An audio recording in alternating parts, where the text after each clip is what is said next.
సన్యాసాశ్రమాన్ని ఇచ్చి అక్కడి నుండి ఇంకా ఉన్నతమైనటువంటి ఒక స్థితి కోసం అని చెప్పి వారణాసి ప్రయాణానికి పంపినట్టుగా కొన్ని ఆధారాలు ఇప్పటికి దొరకడం జరిగింది. నమస్కారం గురువుగారు. పరమేశ్వర అర్పణమస్తు. గురువుగారు, శంకరాచార్యుల వారు కాశీయాత్రలో జరిగిన సంఘటనల గురించి, వారి యొక్క లీలల గురించి వివరించండి. కాశీకి పోయిన తర్వాత కూడా కాశీలో గంగానదిలో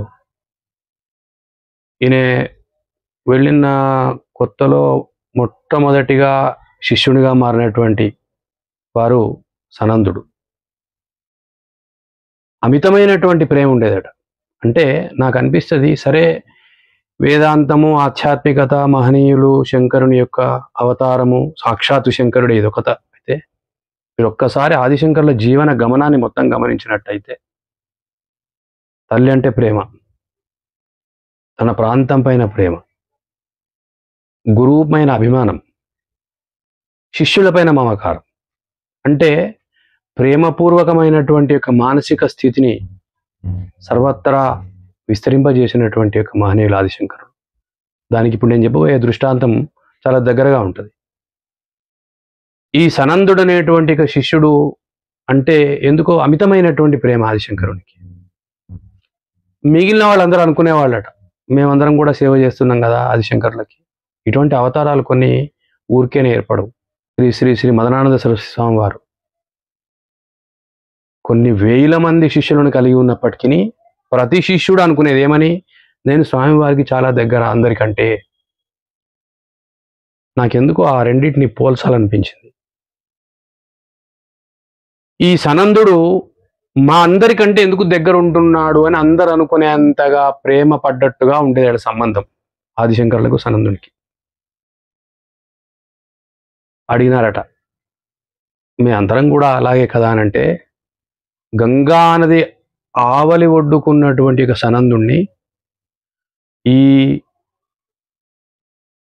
ఏ అనుమానం అయితే ఉన్నదో అది నివృత్తి చేయడానికి ఆదిశంకరులు వారు పిలిచినాట. సనంద ఒకసారి రా అన్నాడు. సనందుడు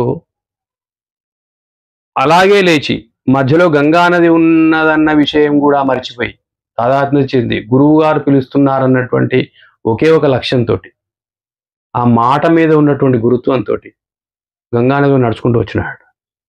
ఒక్కొక్క అడుగు వేస్తున్నా కొద్దీ ఆ ఒక అడుగు కింద మునిగిపోకుండా ఒక పద్మం వికసించింది. అందువలనే ఆయన పద్మపాదుడు అయినాడు అప్పటి నుంచి. అంటే ఇక్కడ ఆదిశంకరులకు తన శిష్యుని పైన ఉన్నటువంటి ప్రేమ ఎంతో, ఇప్పుడు the students of this era must learn this. వాళ్ళు నేర్చుకోవాల్సిన అవసరం ఉంది. ఒక గురువు గారి మాట మీద శిష్యునికి ఎంత గురుత్వం ఉన్నది, ఆయనకు వినబడ్డది ఏమిటంటే గురువాజ్ఞ. గురువు అన్నని రమ్మంటున్నారు, మధ్యలో ఎటువంటి వాతావరణం ఉన్నది, ఎటువంటి పరిస్థితులు ఉన్నాయి, నడవగలనా నడవలేనా, ఇదంతా కనిపించలేదు సనందునికి. కేవలం తన గురువు అయినటువంటి ఆదిశంకరుల వారు తనను పిలిచినారు, నేను వారి దగ్గరికి చేరుకోవాలి అనే ఏకైక లక్ష్యం ఎప్పుడైతే ప్రదర్శించినారో అప్పుడు చూసినారా ఆయన మార్గం కూడా సుగమమైంది. నేను ఇప్పటి విద్యార్థులకు కూడా ఇదే విషయం చెప్తున్నా. ఎప్పుడైతే ఒక గురువుని ఎన్నుకొని ఆ గురువు యొక్క మాట పైన గౌరవాన్ని ప్రదర్శించి అదే లక్ష్యంతో కనుక పనిచేసినట్టయితే తప్పకుండా ఆ మార్గం సుగమమవుతుంది. అప్పటి నుండి సనందుని పేరే మారిపోయింది, అడ్రస్సే మారిపోయింది. ఇప్పుడు శిష్యులందరం కూడా అది నేర్చుకోవాలి. ఒక గురువుని ఎన్నుకోవడంలోనే ఉన్నది. ఎన్నుకున్న తర్వాత గురువాజ్ఞను ఎవరైతే విని ఆచరించినారో వాళ్ళ మార్గం సుగమమవుతుంది. కనుక అదొక సంఘటన సనందునిది. నేను ఇంకో సంఘటన కూడా ఇక్కడ చెప్పాలి. ఆదిశంకర్ల వారు శిష్య బృందంతో కాశీనగర పురవీధుల్లో, కాశీ ప్రపంచంలో ఇప్పటికున్న అన్ని నగరాలలో అతి పురాతనమైన నగరం కాశీ. ఇప్పటికి కూడా కాశీలో ఆ వైబ్రేషన్స్, ఆ వైభవము చాలా గొప్పది. ఎన్ని కోటాను కోట్ల లింగాలు, శంకర దర్శనాలు జరుగుతాయో తెలియదు. మహర్షులు, రాజులు, ఋషివరులు అందరూ కూడా అక్కడ లింగ ప్రతిష్ఠ చేసింది. కాశీలో లింగ ప్రతిష్ఠ చేసినట్టయితే మోక్షప్రాప్తి జరుగుతుందని చెప్పబడ్డది. అటువంటి కాశీనగరంలో ఆదిశంకర్ల వారు శిష్య బృందంతో కలిసిపోతూ ఉండగా ఎదురుగానట 4 శునకాలను చుట్టూ ఏర్పరచుకున్నటువంటి 4 శునకాలతో ఆవృతమైనటువంటి మాసిన వస్త్రధారణ కలిగి ఉన్నటువంటి ఏండ్ల తరబడి స్నానమాచరించనటువంటి ఒక చండాలుడు ఈ సమూహానికి ఎదురుగా వచ్చిన సందర్భంలో ఆ శిష్యులందరూ కూడా తొలగు పక్క జరుగు, ఆదిశంకర్ల వారు వస్తున్నారు జరుగు అని అంటే నేను మళ్ళొకసారి I want to highlight the sweetness of Indian culture. Hindu మతం సనాతన ధర్మ నశించాలి అనే కోరుకునే రోజులలో మనం ఉండడం అనేది దౌర్భాగ్యం, అది అసంభవము అనేవాళ్ళు అంటూ ఉంటారు. సహజంగా ఒక సమూహంలో అందరూ ఒకేలాగా ఉంటే గుర్తుపడటం సాధ్యం కాదు. చాలా సింపుల్ లాజిక్ చెప్తాను నేను. ఒక 100 మంది కాళ్ళతో నడుస్తూ అందులో ఒకడు మాత్రం చేతులతో నడిచిండు అనుకోండి, ఆ ఒకడు గుర్తింపబడతాడు. ఈ సనాతన ధర్మ నశించాలనో లేదంటే హైందవ ధర్మ నశించిపోవాలని అనేవాళ్ళందరూ ఆబాపతి వాళ్ళే. సులభంగా తొందరగా గుర్తింపు పొందాలి అంటే ఏదో ఒక అవాఢవ్యమైన పని చేయాలి, అక్కడకు రాని అందరి చేత తిట్టుబడే పని చేయాలి అనేది ఒక పరంపరలో భాగంగా చేస్తున్న పని అని నాకు అనిపిస్తుంది. తొలగు పక్క జరుగు ఆదిశంకర్ల వారు వస్తున్నారంటే అత్యద్భుతమైన చండాలుడు రూపానికి మాత్రమే ఉన్నాడు కానీ ఆయన ఒక మాట అన్నాడు. చండాలుడు అన్నమయాత్ అన్నమయం అథవా చైతన్యమేవ చైతన్యాత్ ద్విజవర దూరీకృతం వాంఛసి కిం బ్రూహి గచ్చతి. జరుగుమంటున్నారు కరెక్టే, నాకు అర్థం కావట్లేదు మీరు చెప్పింది. నన్ను జరుగుమంటున్నారా, నాలోని పరమాత్మను జరుగుమంటున్నారా? అప్పుడు శంకరుడు ఎంబడే గుర్తుపట్టినాడు, ఆహా ఇతను కేవలము రూపానికి మాత్రమే చండాలుడు, అపరిమితమైనటువంటి పరిజ్ఞానాన్ని కలిగి ఉన్నవాడు, ఆధ్యాత్మిక సంపద నిండి ఉన్నవాడు, కేవలము నాకు నా జీవనానికి సాఫల్యాన్ని ఇవ్వడం కోసమే నాకు ఎదురుగా వచ్చినాడు, చండాల రూపంలో మాత్రమే ఉన్నాడు కానీ చండాలుడు కాదు, సాక్షాత్తు పరమశివుడే అని గమనించినాడు ఆదిశంకరుడు. అందుగురించే ఆ శక్తి కూడా ఉండాలి కూర్చోవడానికి, గమనించడానికి, గుర్తించడానికి. శక్తి లేకున్నా కూడా గుర్తించడం సాధ్యం కాదు. ఆ చండాలుడిని శంకరునిగా గుర్తించి అతని వెంట ఉన్నటువంటి 4 శునకాలను 4 వేదాలుగా గుర్తించి అక్కడే పంచశ్లోకి రచన చేసినాడు ఆదిశంకర్ల వారు. ఇంకొక విశేషం కూడా ఉంది కాశీలో. అంటే ఇప్పుడు మనం చెప్పుకున్నదంతా కూడా ఏదో కొంత 1 గంట వరకు అవసరమైందే తప్ప 32 సంవత్సరాల వారి జీవనంలో చేసినటువంటి ప్రతి లీల 32,000 సంవత్సరాలకు అవసరమైనటువంటి యొక్క శక్తిని భారతదేశానికి అందించింది. భారతదేశానికి అనడం కూడా తప్పే, పూర్తి ప్రపంచానికి అది కూడా తప్పే, సృష్టికి అవసరమైనటువంటి శక్తిని అందజేసింది. అన్నపూర్ణాదేవి కాశీలో భిక్ష ఇచ్చిందంటే కేవలం 2కే నేరుగా. ఇప్పటికి కూడా అన్నపూర్ణాదేవే ఇస్తున్నది నేరుగా. ఒకటి వ్యాస మహర్షికి అయితే, రెండవది ఆదిశంకరునికి.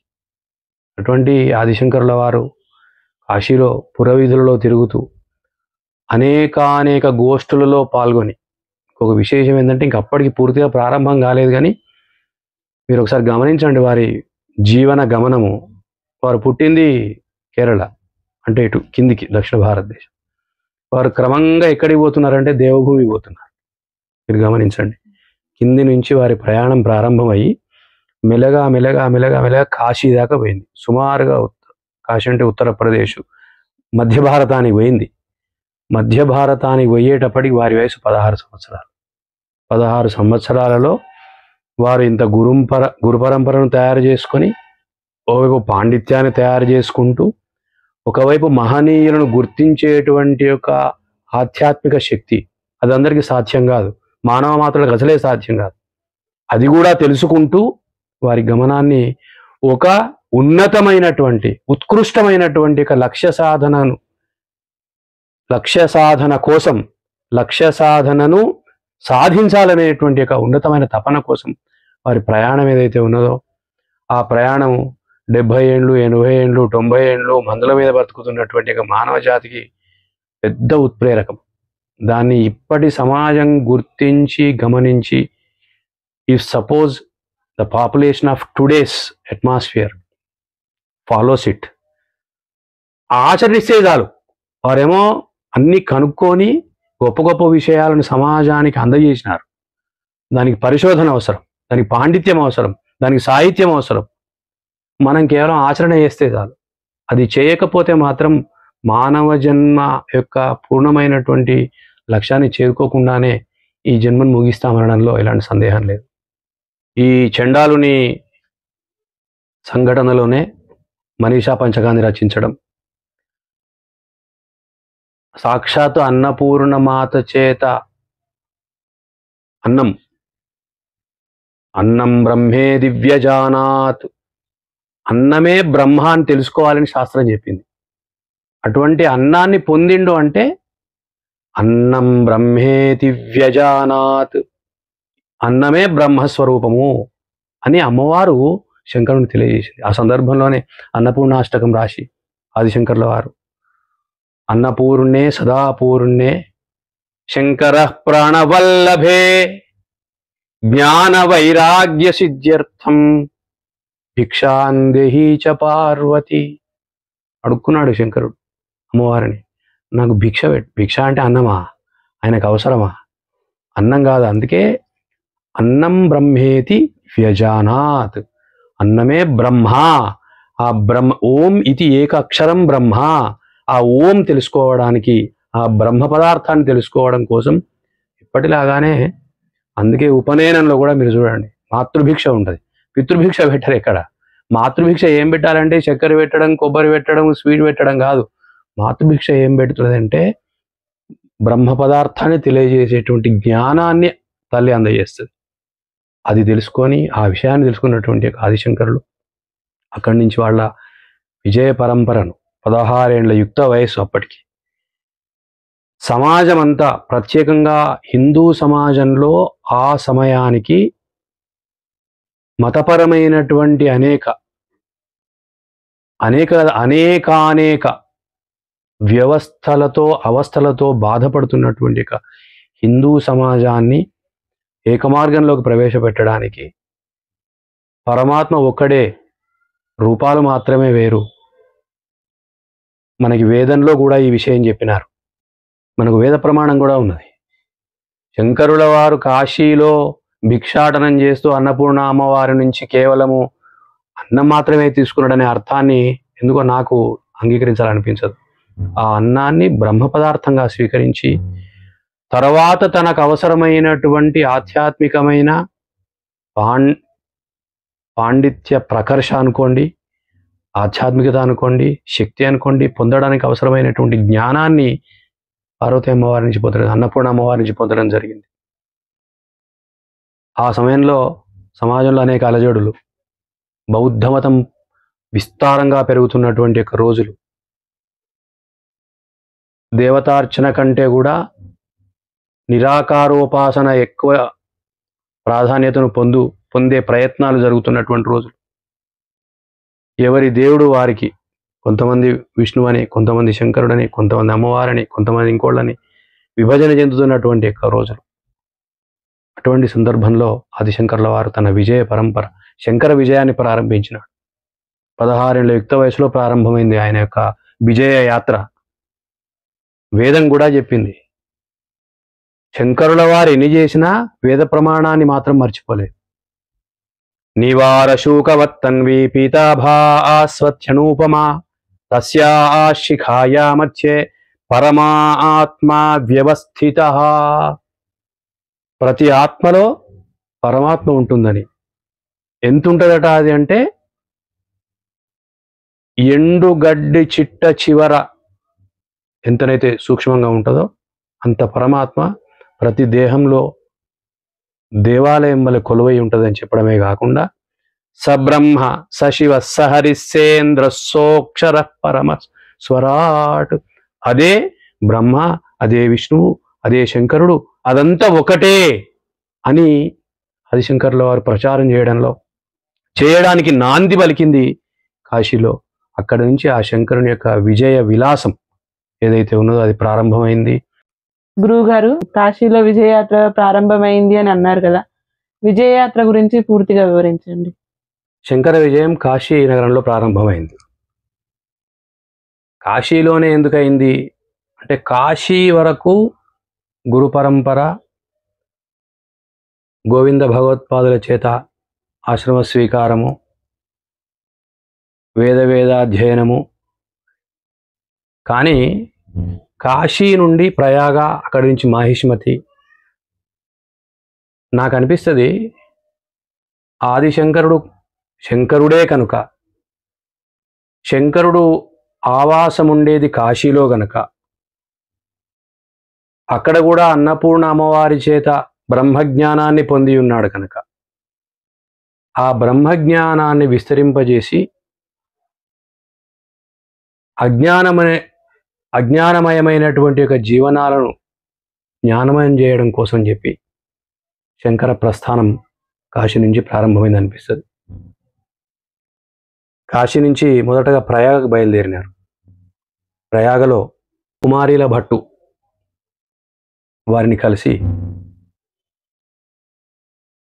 మాట్లాడుతున్న సందర్భంలో కుమారీల భట్టు ఒక మాట అన్నాడట. అప్పటికి ఆయన వివరంగా ఉన్నప్పటికీ బౌద్ధ మతమును బాగా పరిశోధించి తిరిగి ఆ బౌద్ధ మతం నుంచి వెలుపలికి వచ్చి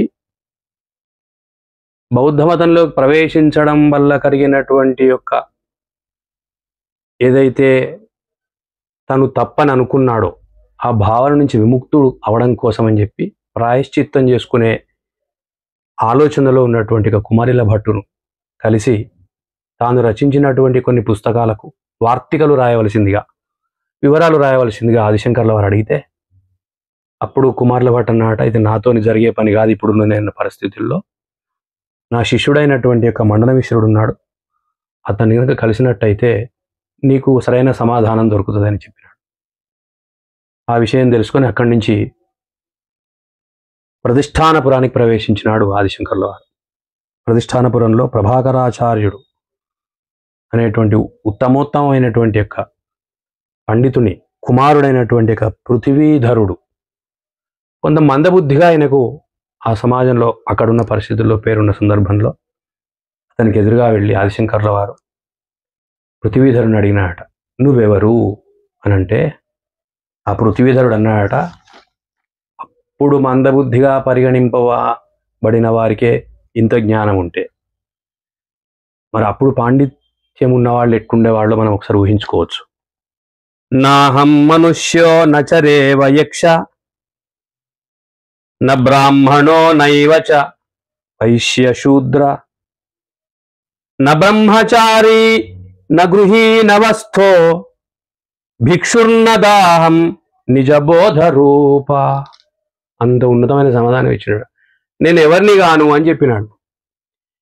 ఇది ఏం చెప్పిండంటే, గోవింద భగవత్పాదుల వారికి మొట్టమొదటిసారి ఆదిశంకరుడు కలిసినప్పుడు గోవింద భగవత్పాదుల వారు అడిగిన ప్రశ్నకు ఆదిశంకర్ల వారే సమాధానమైతే చెప్పినాడు, సుమారు అలాంటి సమాధానాన్నే ఆదిశంకర్ల వారికి ఈ పృథ్వీధరుడు అని చెప్పినాడు. అప్పుడు గమనించినాడు ఆదిశంకరుడు, ఇతను కూడా నాకు సంబంధించిన వ్యక్తే అనుకొని పృథ్వీధరుని పేరును హస్తామలకుడుగా మార్చి తన ప్రధాన శిష్యుల్లో, ఆదిశంకర్ల వారికి అనేక మంది శిష్యులు ఉన్నప్పటికీ ప్రధానంగా మాత్రం హస్తామలకాచార్యుడు, కొత్తకాచార్యులు, సురేశ్వరాచార్యులు, ముపాదాచార్యులు, ఈ నలుగురు శిష్యులు. వీరిని ఉపయోగించి ఆ తర్వాత ఒక ఉన్నతమైనటువంటి యొక్క భారతదేశ ఆధ్యాత్మిక సంపదను నిలపడానికి అవసరమైన 4 స్తంభాలుగా వీరిని వాడుకున్నటువంటి ఒక సందర్భం మనం భవిష్యత్తులో చూడబోతున్నాం. ఇక్కడి నుంచి మాహిష్మతి నగరానికి ప్రవేశించి అక్కడ ఉన్నటువంటి యొక్క ఈ కుమారీల భట్టు శిష్యుడైనటువంటి మండోమిశ్రుని ఇంటికి ప్రవేశించిన సందర్భంలో ఆ ఇంట్లో ఈ మండన మిశ్రుడు వ్యాస భగవాన్ని జైమిని మహర్షిని పిలిచి అర్ఘ్యపాద్యాలు ఇచ్చిన సందర్భంలో ఆహ్వానం లేకున్నా చూసినారా, అనాహూయాత్ పోకూడదని చెప్తారు పిలవకుండా. కానీ మహర్షులు అది భారతీయ సంస్కృతిలో వారి కార్యనిర్వహణ కోసం ఎన్ని అవమానాలనైనా ఎదుర్కొని, అందుగురించే ఇప్పటి తరానికి నేను సూచించే ఒక సూచన ఏంటంటే, ఒక మంచి పని చేయడానికి ఎంత దాకనైనా బొమ్మన్నారు. ఆదిశంకర్ల వారే చేసినారు ఆ పని.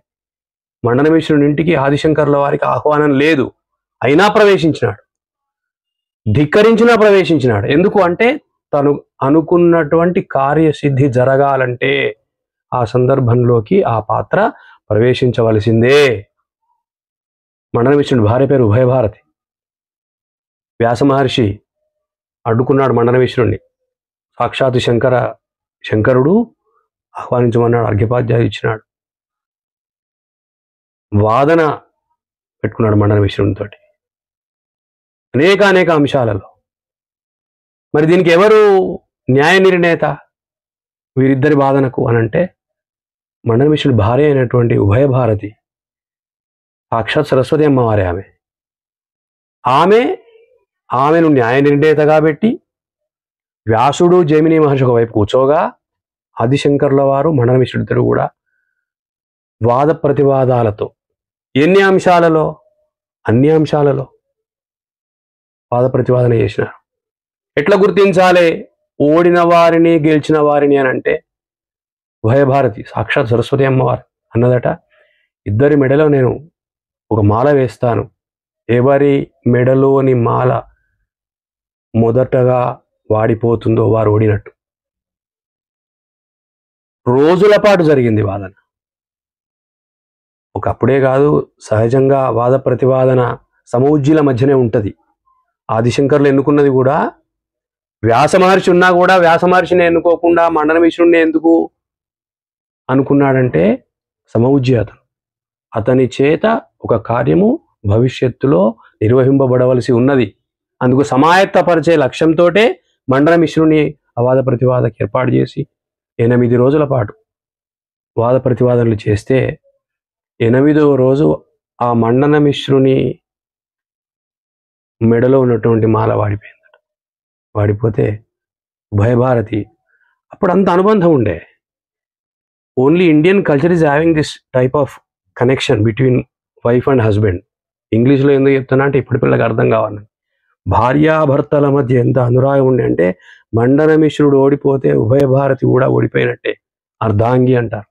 అర్ధనారీశ్వర తత్వాన్ని ప్రదర్శించారు కనుక ఓడిపోయిన సందర్భంలో ఉభయభారతి అన్నదట, ఇంకా మండన మిశ్రుడు ఓడిపోలేదు, ఎందుకంటే అందులో సగభాగమైనటువంటి నేను ఇంకా వాదనకు సిద్ధంగా ఉన్నా అని చెప్పి, ఆమె శంకరుల వారికి ఏమాత్రం పరిచయం లేదు అని అనుకున్నటువంటి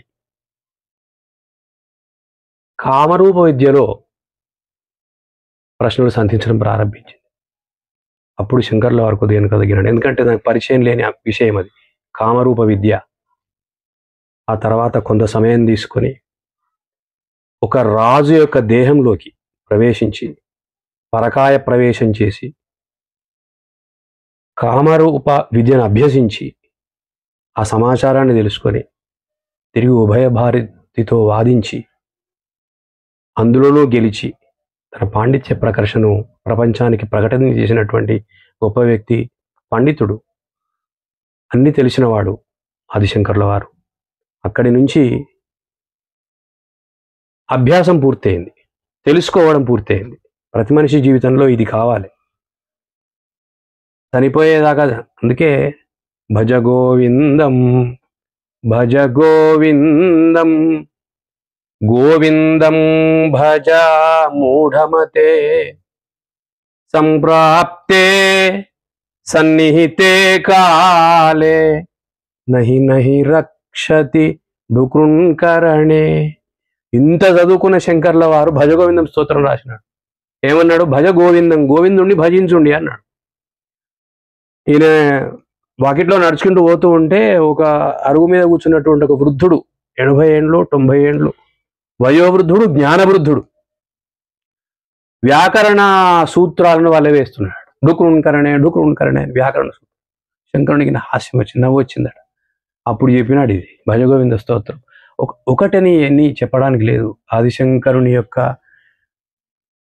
రాసిన జాలువారినటువంటి ప్రతి సాహిత్య పుష్పం దానికి వాడిపోవడం అనేది లేదు. ఇప్పటికీ కాదు, I'm not talking about this century, ఇంకా కొన్ని వేల సంవత్సరాలు ఉన్న వాడిపో. ఆయన అన్నాట, ఏం డుక్రుణ్కరణే 90 ఏళ్ల వార్ధక్యం వచ్చింది, మరణానికి ఆసన్నమైనవు, దగ్గరికి వచ్చినవు, ఇప్పుడు నీకు కావలసింది వ్యాకరణ సూత్రాలు కాదురా, భజ గోవిందం భజ గోవిందం, గోవిందుని భజించు, నామస్మరణ చేయి అని చెప్పినాడు శంకరుడు. అటువంటి శంకర భగవత్పాదుల వారు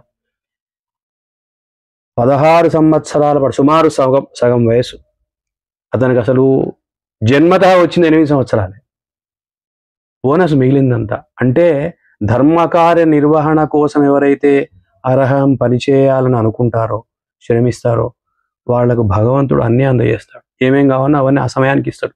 దానికి ప్రత్యక్ష తార్కాణం ఎవరంటే ఈ శంకరాచార్యుల వారి యొక్క జీవనం. 8 సంవత్సరాల వయసు, కాశీ వరకు 16 సంవత్సరాలైంది. వ్యాసుని యొక్క అనుగ్రహం వల్ల 16 సంవత్సరాల వయసు. అసలు కాశీ పోయిన తర్వాతనే వ్యాసుల వారితో మాట్లాడుతూ శంకరుల వారు అన్నారట, నాకు జన్మ వచ్చినటువంటి యొక్క సమయం అయిపోయింది, సరిపోతుందంటే వ్యాసుడు చెప్పినాడు, కాదయ్యా నాయన, నీకు ఇప్పటిదాకా అయిందంతా అసలు కాదు, నువ్వు ఇప్పటి నుంచి చేయవలసిందే ఎక్కువ ఉన్నది ఇంకా అని చెప్పినాడు. అని మరొక 16 సంవత్సరాల వయసు ఇచ్చినాడు. ఆ 16 సంవత్సరాల్లోనే ఇదివరదాకా జరిగిందంతా సంఘటనలు, లీలలు అనుకుంటే ఇవాళ్ళటికి ఇంకా ధర్మము నిలబడి ఉన్నది. సనాతన ధర్మ వినూత్నంగా ఇప్పటికీ పరిఢవిల్లుతున్నదంటే దానికి కారణము శంకర విజయంలోని తర్వాతి 16 సంవత్సరాలే. 16 సంవత్సరాలలో ఈ 4 శిష్యులను ప్రధాన భూమికలుగా మార్చి, ఎవరెవరు వాళ్ళ, హస్తామలకాచార్యుడు, తొడకాచార్యుడు, మండనమిశ్రుడి తర్వాత సురేశ్వరాచార్యులను పిలవడం జరిగింది ఆయన. తర్వాత పద్మపాదాచార్యులు, ఈ 4 భూమికగా తీసుకొని భారతదేశంలో అప్పుడు సోషల్ మీడియా లేదు, వాహనాలు లేవు, ఆశ్చర్యం అనిపిస్తుంది ఎట్లయింది. ఇప్పుడు మొన్న కూడా నేను ఏదో ఒక వాట్సాప్లో చూస్తూ ఒక చిన్న వార్త చూసిన, కనకధారాస్తవం సందర్భంగా రాలినటువంటి ఉసిరిక కాయలు, సువర్ణ ఆమలకాలు ఇప్పుడు ఏమైనా దొరుకుతాయా అని పెట్టిండోడు. అంటే ఎంత మూఢత్వం, అంటే ఎంత మూర్ఖత్వం, అంటే ఈడియటిజం. అంటే అక్కడ చూడవలసింది బంగారు ఉసిరికలు రాలినయా లేవా కాదు, ఒక దీనాతి దీనమైనటువంటి అవస్థలో ఉండి దరిద్ర దేవత తాండవిస్తున్నటువంటి ఇంట్లో భగవంతుడు లేదా శంకరుడు ఏం అనుగ్రహించినాడు, ఆ పన్నులను ఆదుకోవడంలో భగవంతుడు ఎంత ముందుంటాడు, తల్లిని ప్రేమించడంలో శంకరుల వారు ఎంత ముందున్నాడు. భారతదేశం మొత్తంలో నేను ఎక్కడున్నా సరే, నువ్వు స్పృహలో ఉండి పిలిచినా, స్పృహలో లేక పిలిచినా, రాత్రి పిలిచినా, పగలు పిలిచినా నీ ముందు ఉంటా అని మాతృవాక్య పరిపాలనను నెత్తిలో మోసినటువంటి శంకరుని యొక్క ఔన్నత్యాన్ని స్వీకరించాలి తప్ప అప్పటి బంగారు ఆభరణాలు ఉన్నాయా, నిన్నటిదే ఉంటలేదు వాళ్ళకి. అంత మూఢత్వాన్ని కాకుండా శంకర్ల వారు బోధించినటువంటి ఏ బోధన అయితే ఉన్నదో ఆ 16 సంవత్సరాల్లో ఈ 4 శిష్యులను ప్రధాన భూమికలుగా మారుస్తూ 4 ధర్మపీఠాలను స్థాపించినాడు భారతదేశంలో.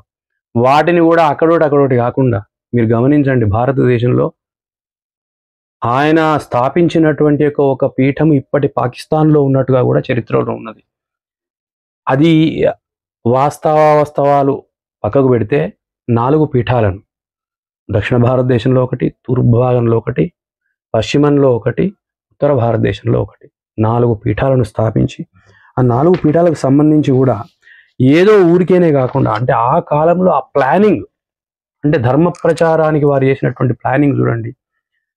పూరిలో ఋగ్వేదాన్ని పీఠంగా ప్రజ్ఞానం బ్రహ్మ అనే సూత్రంతో, శృంగేరిలో యజుర్వేద సూత్రమైనటువంటి అహం బ్రహ్మాస్మి అనేటువంటి సూత్రంతో, ద్వారకలో సామవేదాన్ని వేదికగా చేసుకొని తత్వమసి అనే సూత్రాన్ని ఆధారం చేసుకొని, బద్రీనాథ్లో అధర్వణ వేదం నుంచి అయమాత్మ బ్రహ్మ అనేటువంటి సూత్రాన్ని ఆధారంగా చేసుకుని, అంటే ఈ 4 సూత్రాల ఆధారంగా, ఈ 4 వాక్యాలనే మూలంగా తీసుకొని 4 ధర్మపీఠాలను స్థాపించినాడు. వీటిలో కూడా ఒక దానిలో కీటవార సాంప్రదాయాన్ని, మరొక దానిలో భోగవార సాంప్రదాయాన్ని, మూడవ దానిలో ఆనందవార సాంప్రదాయాన్ని, నాలుగవ దానిలో భూరివార సాంప్రదాయాన్ని ప్రవేశపెట్టి మొత్తము భారతదేశానికి, భారతదేశం అంటే ఇప్పటికునే భారతదేశం కాదు, ప్రపంచమంతా భారతదేశమే, తర్వాత విభిన్న కారణాల వల్ల వేరువేరైంది. మొత్తము భారతదేశానికి అవసరమైనటువంటి యొక్క ధార్మిక శక్తిని అందజేయడానికి అవసరమైనటువంటి సమాచారాన్ని, ఆ స్థలాలను ఎన్నుకోవడం కూడా. ఇప్పుడు శృంగేరిలో శృంగగిరి, ఎక్కడైతే విరుద్ధమైనటువంటి భావనలు కలిగి ఉన్నటువంటి జంతుజాలం, ఈ కథలు అందరికీ తెలుసు, జంతుజాలము కలిసిమెలిసి ఉన్నదో అక్కడ వారు ఆ పీఠాలను స్థాపన చేసి ఆ స్థాపన చేసినటువంటి పీఠాలకు అవసరమైనటువంటి శక్తియుక్తులు ఉన్నటువంటి, ఈయన ఈ 16 ఏళ్లలో చేసిన పనేందయ్యా అంటే తను నేర్చుకోవడం ఒకటైతే, తన గురువును పొందడం రెండోదైతే, ఈ 4 పీఠాలకు అవసరమైనటువంటి యొక్క శక్తియుక్తులు అంటే అన్ని రకాల శక్తియుక్తులు ఉన్నటువంటి ఆ పీఠాధిపతులను ఏర్పాటు చేసి ఆ ధర్మపీఠాలు స్థాపించి ఇవాళటికి కూడా ఆ ధర్మపీఠాల యొక్క ప్రభావం చేత భారతదేశం పరిడవిల్లేలా చేసినటువంటి మహనీయుడు ఆదిశంకరుల వారు. ఈ శంకరుల వారు స్థాపించినటువంటి 4 పీఠాలకు కూడా పూరి గోవర్ధన పీఠానికి హస్తామలకాచార్యుల వారిని, శృంగేరి శారదాపీఠం శృంగేరికి సురేశ్వరాచార్యుల వారిని, ద్వారక కాంచీ పీఠానికి పద్మపాదాచార్యుల వారిని, జ్యోతిర్మఠం బద్రీనాథ్ పీఠానికి తోటకాచార్యుల వారిని ఏర్పాటు చేసి, తాను ఇంకా ధర్మ ప్రచారం కోసం అని చెప్పి బయలుదేరి, విశేషం ఏంటంటే ఇవాళకి కూడా భారతదేశంలోని ఏ మూలలో ఏ ధర్మ సందేహం వచ్చినా సమీపంలో ఉన్న ఏదో ఒక పీఠానికి ఉత్తర ప్రత్యుత్తరాలు మా తాత వాళ్ళు రాసిన సందర్భాలు కూడా గుర్తున్నాయి. అక్కడి నుంచి మళ్ళీ తిరిగి జవాబు రావడం ఇప్పటికి కూడా జరుగుతున్నది. దాన్ని ప్రామాణికంగా పాటించేటువంటి సందర్భాలు కూడా ఉన్నాయి. అటువంటి ఉన్నతమైనటువంటి సాంప్రదాయాన్ని, ధర్మ స్థాపనను చేసినటువంటి ఆదిశంకరులు సాక్షాత్ శంకరులే. గురువు గారు ఆదిశంకరాచార్యుల యొక్క విజయయాత్ర గురించి, వారు స్థాపించిన పీఠాల గురించి చాలా చక్కగా వివరించారు. వారు రచించిన రచనల గురించి తెలియజేయండి. చాలా మంచి ప్రశ్న అమ్మా. సహజంగా మీరు సృష్టిలో లేదా ప్రపంచంలో ఏ విప్లవం తీసుకున్నా, లేదా ఏ ఉద్యమం అనుకోండి, తప్పేం లేదు, ఉద్యమం తీసుకున్నా కూడా దానిలో సాహిత్య కోణం లేకుండా ఉద్యమం సఫలీకృతం కాదు. అందుగురించే మీరు ఇవాళటికి కూడా ఏ వ్యవస్థను తీసుకోండి, ఏ ఆధ్యాత్మిక కేంద్రాన్ని తీసుకోండి, ఏ రాజకీయ పార్టీని తీసుకోండి, ఓవైపు కార్యాచరణ ఉంటూనే మరోవైపు ఆ కార్యాచరణకు అవసరమైన రీతిలో సామాన్య జనాన్ని, మన భాషలో భక్తులను మార్చడానికి అవసరమైనటువంటి ఒక సాహిత్య తోడ్పాటు కూడా అవసరమవుతుంది. ఆదిశంకరులు ఆ పని చేసినారు. కేవలము తన చర్యల ద్వారా, తన పాండిత్యము ద్వారా, తన శక్తియుక్తుల ద్వారా, తనకున్నటువంటి ఆధ్యాత్మిక శక్తి ద్వారా సమాజంలో మార్పులు సాధించడమే కాకుండా అవి చిరస్థాయిగా నిలిచిపోయేలా భౌతికంగా తను లేనప్పటికీ తన సాహిత్య పరంపర ద్వారా తాను ఆచరించిన, ప్రతిష్ఠించినటువంటి యొక్క వ్యవస్థలు కంటిన్యూ అయ్యేలా, నిరంతరం కొనసాగేలా అనేక రచనలు చేసినారు. ప్రస్థానత్రయం చేసినారు, భాష్యాలు రాసినారు, ఆశువుగా చేసినారు. అంటే ఇదేం ప్రత్యేక చెప్పాల్సిన పని లేదు. అన్నీ తెలిసిన వాడికి కొత్తగా చెప్పే అవసరం ఏముంది? మచ్చుకు కొన్ని మనం చెప్పుకోవచ్చు, అనేక రచనలు చేసినప్పటికీ. ఇప్పుడు కాశీలో అన్నపూర్ణాష్టకం చేసిన, నేను కొన్ని వినిపించే ప్రయత్నం చేస్తాను. అలా చేసినటువంటి పాండిత్య పరిభాషలో కూడా భగవంతుని ప్రార్థనతో పాటు సమాజానికి అవసరమైనటువంటి సమాచారాన్ని కూడా ఇవ్వడం వారిలో ఉన్నటువంటి విలక్షణమైన శైలి. ఇంకోటి కూడా అనిపిస్తుంది వారి రచనలో, పెద్దవారు చూస్తున్నట్టయితే అనేలా భావించొద్దు. వారి రచనలో ఎక్కువగా శూన్యాలు ఉంటాయి, సున్నాలు ఉంటాయి. అంటే చివరికి మిగిలేది అదే అనుకున్నారో తెలియదు కానీ కొన్ని మనం గుర్తు చేసుకునే ప్రయత్నం చేద్దాం. సంసార కూపమతి ఘోర మగాధ మూలం సంప్రాప్య దుఃఖ శత సర్ప సమాకులస్య దీనస్య దేవ కృపయా శరణాగతస్య లక్ష్మీ నృసింహ మమ దేహి కరావలంబం. శతసర్ప సమానమైనటువంటి యొక్క సంసార కూపం నుండి మమ్మల్ని దరిచేర్చడానికి శ్రీ లక్ష్మీ నృసింహ అవలంబ స్తోత్రంలో వారు ప్రతిపాదించినటువంటి సూత్రం. అదేవిధంగా గురువష్టకం, ఇది ప్రతి ఒక్కరూ ప్రతిరోజు పారాయణ చేయవలసినటువంటి యొక్క అష్టకంగా నేను భావిస్తా. కళత్రం ధనం పుత్ర పౌత్రాది సర్వం గృహం బాంధవా సర్వమేతాధిజాతం మనశ్చేన లగ్నం గురోరంఘ్రి పద్మే తక్కిం తతఃకిం తతఃకిం తతఃకిం. ఎందుకు ఎందుకు ఎందుకు అన్నాడు. ఏంటి ఎందుకు అనంటే, భార్య ఎందుకు, ధనం ఎందుకు, పుత్రులు ఎందుకు, పౌత్రులు ఎందుకు, గృహం ఎందుకు, బాంధవులు ఎందుకు? ఎప్పుడైతే గురు పాదాల పైన నీకు శ్రద్ధ ఉండదో, పాదాల పైన నీ మనసు లగ్నం కాదో, అప్పుడు అవన్నీ ఉన్నా లేకున్నా సమానమే అని. ఇలా అనేక ఆత్మాత్వం గిరిజామతి సహచరా ప్రాణా శరీరం గృహం పూజాతే విషయోపభోగ రచన నిద్రా సమాధి స్థితి. నీ దేహమే దేవాలయం కావాలి, తద్వారా నువ్వు శంకరుని చేరుకోవడం సులభం అవుతుంది అని భగవత్పాదుల వారు వారి రచనలు ఇప్పటికే వాటిని సేకరించే వాళ్ళు సేకరిస్తున్నారు. మాకు కూడా సంకల్పం ఉన్నది. ఆ అన్ని రచనల యొక్క భావం మాత్రం ధర్మస్థాపన, సనాతన ధర్మస్థాపన. ఆ ధర్మస్థాపన కోసం శ్రమించినటువంటి యొక్క జీవనకాలాన్ని పూర్తిగా ఏమాత్రం వ్యర్థపరచకుండా ఖర్చు చేసినటువంటి యొక్క మహనీయులు ఆధ్యాత్మిక మూర్తి, ఆధ్యాత్మిక విప్లవకర్త ఆదిశంకరుల వారు. గురువు గారు, శంకరాచార్యుల యొక్క జీవన చరిత్ర, వారి యొక్క విజయ యాత్ర నేటి సమాజానికి ఏ విధంగా సందేశం ఇస్తుంది? ఆదిశంకరులు ఒక ధార్మికవేత్తగా, ఆధ్యాత్మికవేత్తగా,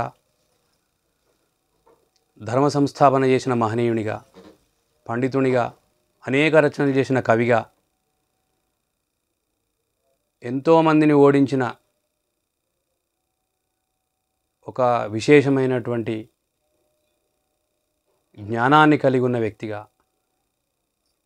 సాక్షాత్తు శంకరునిగా చూడడం ఒకటైతే, ఒక మనిషిగా అనుకుంటే ఆదిశంకరుడు మన సమాజానికి ఏం చెప్తాడు అనంటే 3 అంశాలలో విస్పష్టమైన సమాచారాన్ని ప్రస్తుత సమాజానికి, especially to the youth of today, వారు ప్రసాదించినారు. అందులో the very first one is about family, second is about society, third is about country. కావాల్సిన ఈ 3 ఇప్పుడు.